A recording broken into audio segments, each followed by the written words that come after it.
कोकणातील प्रत्येक अपडेट जाणून घेण्यासाठी आजच माझे कोकणच्या सोशल मीडिया प्लॅटफॉर्मला लाईक, फॉलो आणि सबस्क्राईब करा। प्रगतशील शेतकरी आणि उद्योजक सदानंद उर्फ अप्पा कदम यांची कन्या स्नेहल यांचा विवाह सोहळा चिरंजीव राहुल यांच्याशी अत्यंत मंगल आणि शाही तसेच कौटुंबिक वातावरणात पार पडला। सांताक्रूज येथील नामांकित ग्रँड हयात या पंचतारांकित रिसॉर्टमध्ये हा विवाह सोहळा मोठ्या उत्साहात संपन्न झाला। सकाळी शुभमुहूर्तावर ठीक 12:09 पारंपरिक विधींसह विवाह संस्कार पार पडले। यावेळी शिवसेना नेते आणि माजी पर्यावरण मंत्री रामदासभाई कदम, महाराष्ट्र प्रदूषण नियंत्रण मंडळाचे अध्यक्ष सिद्धेश कदम तसेच संपूर्ण कदम कुटुंबीय, आप्तेष्ट आणि जवळचे नातेवाईक मोठ्या संख्येने उपस्थित होते। सायंकाळी 7 ते 10 या वेळेत ग्रँड हयात रिसॉर्ट लॉनमध्ये भव्य शामियाना उभारून खास निवडक पाहुण्यांसाठी शाही पद्धतीने स्वागत समारंभाचे आयोजन करण्यात आले होते।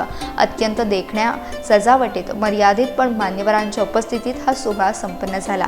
या विवाह सोहळ्यात शिवसेना पक्षप्रमुख उद्धव ठाकरे, शिवसेना नेते अनिल परब, भाजप आमदार प्रवीणभाऊ दरेकर, आमदार सुनील प्रभू, आमदार प्रकाश सुर्वे, भाई जगताप, माजी खासदार गोपाल शेट्टी, मुंबई महानगरपालिकेतील अनेक नगरसेवक, उद्योग क्षेत्रातील नामवंत उद्योजक तसेच सामाजिक आणि राजकीय क्षेत्रातील मान्यवरांनी उपस्थित राहून नवदाम्पत्याला शुभेच्छा दिल्या।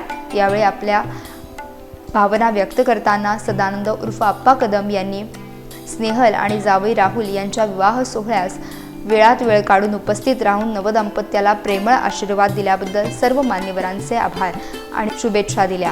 आपुलकी आणि मायेच्या शब्दांनी हा आनंदाचा क्षण अधिक मंगलमय, अविस्मरणीय ठरला।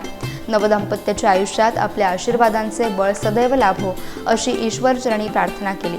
अत्यंत शिस्तबद्ध नियोजन, आकर्षक सजावट, पाहुणे आणि कौटुंबिक स्नेह यामुळे हा सोहळा उपस्थितांच्या स्मरणात राहणारा ठरला।